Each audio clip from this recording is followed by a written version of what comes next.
hello there, ladies and gentlemen. Ladies and gentlemen, good evening. Welcome back. Today we're going to be doing WWE finishers ranked from the safest to the dangerous. The safest being the safest and the dangerous being the ones you most likely die from. By the way, ladies and gents, I asked you in the past, do you ever wonder how your wrestlers get so jacked up, keep so healthy? Well, I told you then. I'm going to tell you now. This video is sponsored by Ritual. Ritual have just launched their brand new symbiotic 3-in-1. It's a prebiotic, probiotic, and postbiotic. And if you don't know, this is a product that was going to support the gut, digestive, and immune health. 3-in-1. Guys, as you know, I've been using Ritual for a long time, and incorporating this into my current lifestyle, it can only mean good things. Symbiotic has a delayed release, which basically means instead of, it releasing its goodness when it reaches your stomach, it has this technology built where it waits until it reaches your colon to release the magic. In case you don't know what pre, pro, and postbiotics are, let me run through them quickly. Prebiotic supports the beneficial bacteria that's already living in your gut. Probiotic is basically live microorganisms that release bloating, gas, and some mild diarrhea. Postbiotic, it provides fuel to the cells that line the gut. It's simple. P.S. They actually taste really good. Like, not that you're supposed to chew them, but how many times have you put, tablets and supplements in your mouth and they taste like, you know what? These don't. These have this, like, minty, fresh taste. They taste great. But the goodness does not stop there, ladies and gentlemen. No! Let me reintroduce Ritual's essential proteins. These daily shakes are going to promote, of course, lean muscle mass and active aging for everyone, not just athletes. This shake provides you with 9 essential amino acids helping promote, again, lean muscle mass. It's going to satisfy your appetite and support the good old bones. Other benefits of the daily shake that people may not tell you about is that they will make you feel more full. It contains choline that's going to support brain health and helps fill in those dietary gaps. Like all Ritual products, Essential Proteins is soy-free, gluten-free, vegan-friendly, and all formulated with non-GMO ingredients. Ladies and gentlemen, get a massive 20% off when you use my link down below. Use my code on checkout. Go live healthier. Enjoy. Let's do this. WWE is scripted, but that doesn't mean it isn't dangerous. It's gonna be wild. Some wrestling moves have gotten people hurt and even altered lives, but which ones are they? We'll be ranking some of WWE's most popular finishing moves from safest to most guys, dangerous. you see the ones you land on?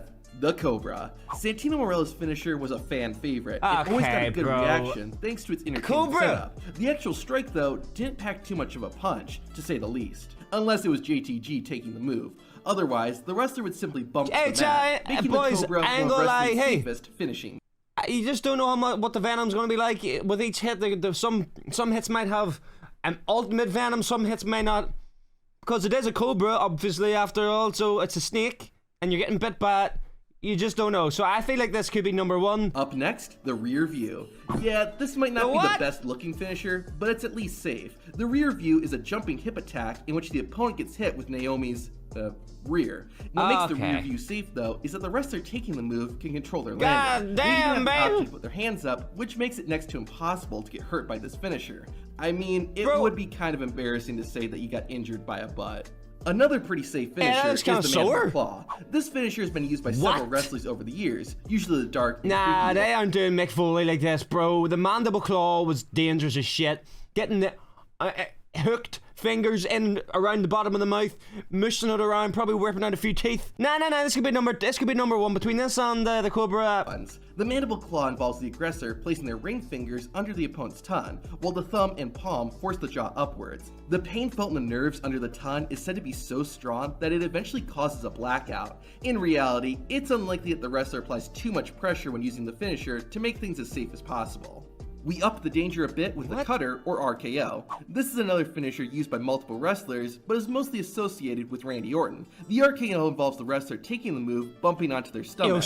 At the same time, the aggressor takes a back bump. I ain't gonna lie, some of the RKOs looks insane. In the form of a reverse headlock. The key to performing this move safely is for both wrestlers to spread out their bodies, while also landing as flat as possible. Jesus! Thus making it a routine bump to the mat for both wrestlers. Now, hitting the move in midair. We gotta talk about this one. This one looks dangerous as fuck. Are we all just gonna sit here and agree that this one is safe? I'm disagreeing with this. I'm definitely disagree. I would say this is quite dangerous sometimes. Well, they're all probably quite dangerous, but in terms of the neck snapping, certainly ups the ante, but the technique pretty much remains the same. As long as both wrestlers land flat, the cutter or RKO doesn't hurt that I mean, bad. some of them look, you know, Injuring a bit someone. shit because it's Another technically finisher just that's the other similar to wrestler a doing the cutter work. is the DDT. While Jake Roberts is often credited for inventing the move, the DDT has taken on a life of its own with many variations. The regular DDT starts with a front face lock, after which the wrestler performing the move takes a back bump, while the receiver of the move falls forward onto the mat. The DDT is generally considered basic and safe, but over time, wrestlers have Guys, Okay. there are better ways to get your bush ready. I don't care about the bush. variations, with many of them increasing the danger of the move. The closer the opponent comes to land on their head and neck, then the more painful and dangerous the DDT is likely to be. However, there has been a limited amount of injuries caused by the DDT and its variations, so this is still a reasonably safe finisher. Moving on, we have our first submission finisher, the Figure 4. Ric Flair made famous involves the wrestler executing it to first perform a spinning toe hold. They then cross their opponent's legs until they are positioned like the number 4.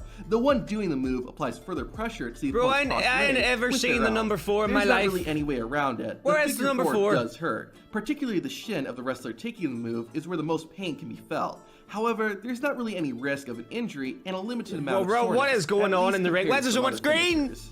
We take a step further into the danger zone with the choke slam. Oh, Thanks here to we wrestlers go. like Kane, Big Show, and The Undertaker, the choke slam Good has become one of the most fuck. popular WWE finishers of all time. Performing a choke slam requires one wrestler to grab the other at the top of the Hey, chest look, that and star, hoist bro. them into the air while holding Hey. their back for leverage. The opponent will jump into the air, kick their legs out, and then be guided to the mat. It's vital that both wrestlers work together during the move in order to prevent injury. The opponent must leap high enough so that the person doing the move can get enough momentum to guide them down. Oh. As they go up, they should also position their arm on the opponent's shoulder. Hey, I ain't gonna lie, the ones after this must be absolutely mental because getting put into the sky about 12 feet and then slammed to the floor, that sounds pretty fucking sore, I ain't gonna lie. This gives both wrestlers enough momentum and control to do the move Holy safely. hell! The main danger of the chokeslam is a wrestler not jumping high enough and simply the fact they are both being lifted into the air and thrown down. However, as long as they work together and the wrestler taking the chokeslam lands flat on their back, there isn't much risk.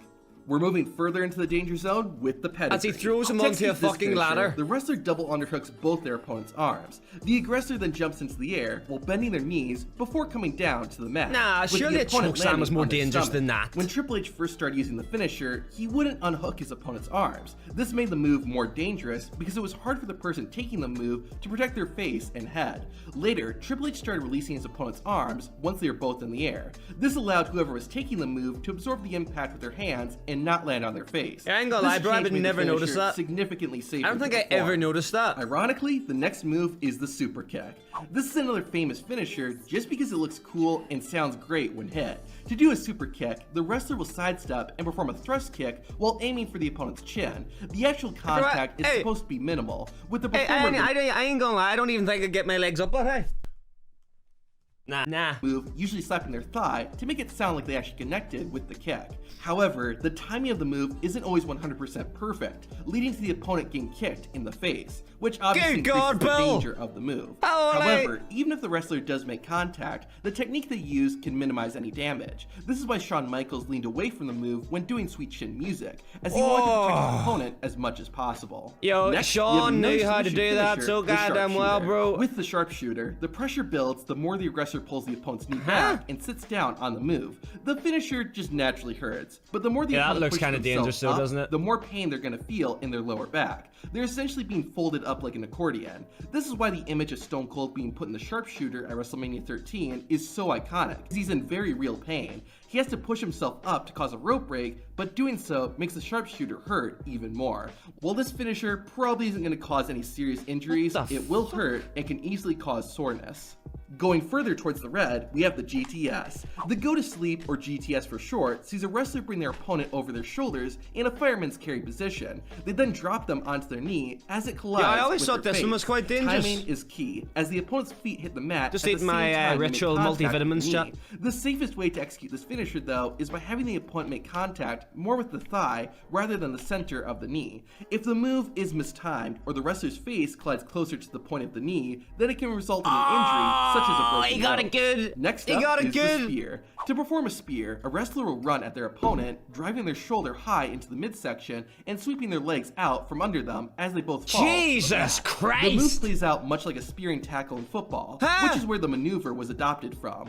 As such, the spear presents similar dangers, and we have seen wrestlers suffer concussions and other injuries at the hands of the finisher. However, considering how often the spear is used and the number of accidents it's caused, it's relatively safe compared to some other finishers we'll get to soon. We're really getting to the more dangerous finishers now with the frog splash. Top rope moves are inherently dangerous, but the frog splash is one of the safest ones. Bro. The wrestler performing the move jumps from the top rope and tucks their knees into their chest. As they come down, the wrestler kicks their knees out so that they land stomach first across their... Can I ask an honest question, guys, in the comments down below? Do you agree with this list? Or do you think some of them that are lower ranked should be like higher? I feel like this is quite safe. I feel like it also depends on the person who's doing it, you know? Like, for an athletic guy, he's probably going to jump very high, but for somebody who isn't as athletic, might not get the same height, whereas it's not going to be as dangerous. I think the spear is more dangerous than this. I think the spear is more dangerous. Alright? Their opponent on the mat. The person taking the move will bring their arms close to their body to brace for impact and to avoid I also any think the injury choke that slam could is more happen dangerous. if their arms or legs were sticking out. Their body the position fuck was also that, ensures Robert? that the aggressor has a clear target, allowing them to land flat onto the opponent. While there is plenty of safety precautions, they really a just put number of Logan injuries Paul have in been there? caused by the frog splash. In some cases, the person performing the finisher has gotten hurt. We're back on the ground for the next finisher, the powerbomb. The powerbomb positions the receiver's head between their opponent's thighs. They are then lifted up so their legs are hanging over the opponent's shoulders in a head scissors position. From this elevated height, the receiver will then take a back bump to the mat, aiming to land as flat as possible. This can be a tough finisher to take, even if executed safely, as the wrestler crashes to the mat with a lot of force. This is amplified even more the taller the wrestler doing the move is. Adding to the danger is that the fact the person performing the powerbomb can't see where they're slamming their opponent. This usually It would be kind of exhilarating though, wouldn't it, being the guy on top knowing that you're going for a long ride, especially Rey Mysterio on top of the Undertaker there. He is high as shit. He is coming down a long way. when the powerbomb is done in the ring, but can be a serious risk when performed anywhere else. We've now entered the extremely dangerous finishers with the Styles Clash. The Styles Clash uses the wrestler performing the move, lifting their opponent by their midsection until they are held upside down.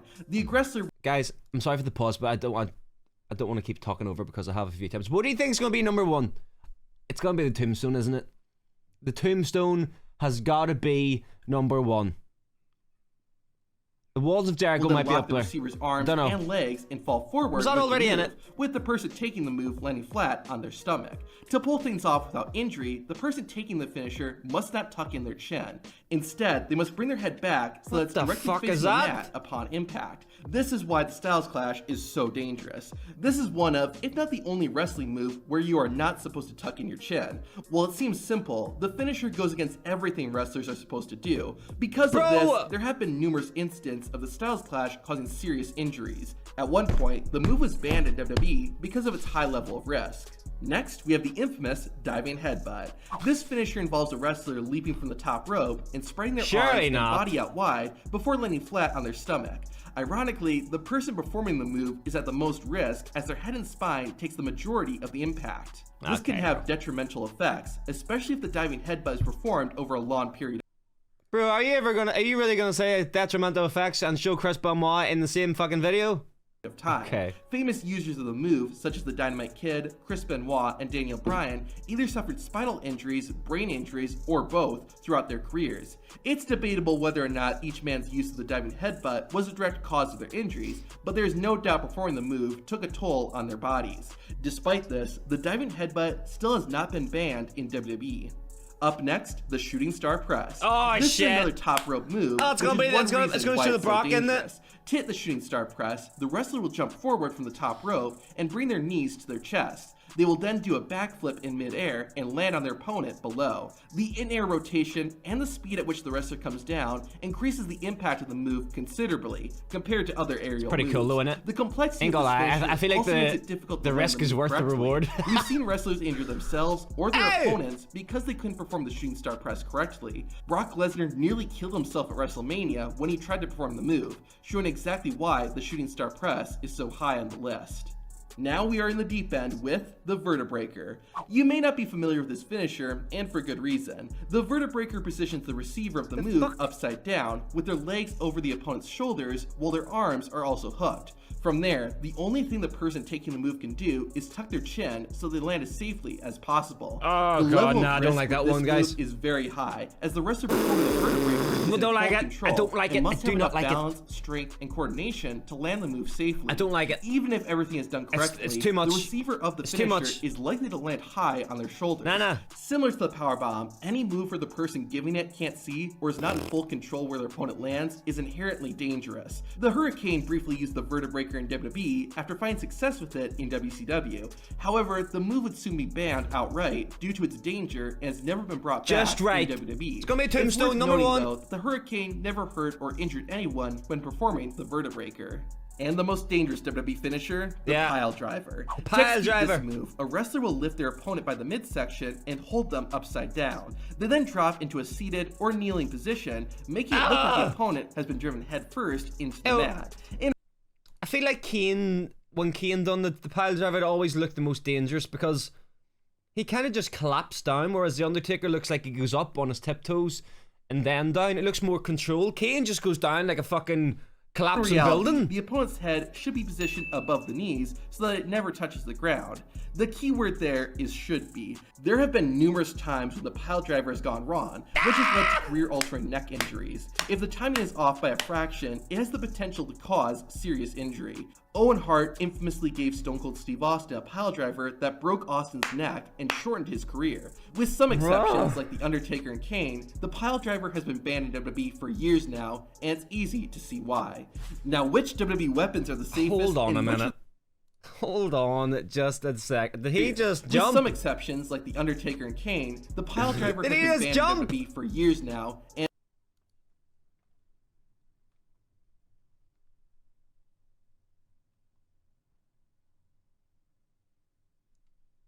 it's easy to see why. Now, which WWE Good God. Alright, ladies and gentlemen, I hope you enjoyed this. Let me know down below what move is the most dangerous, and if there hasn't been any that was on that list, let me know below and I'll check them out. I appreciate you watching this point of the video. Have yourselves a good day. Also, just before you go, I stream over on Twitch. There's a link down below in the description. It won't be in the pinned comment because the shout out The Ritual is there. Again, this video is sponsored by them, so thank you to them. Thank you guys. Peace.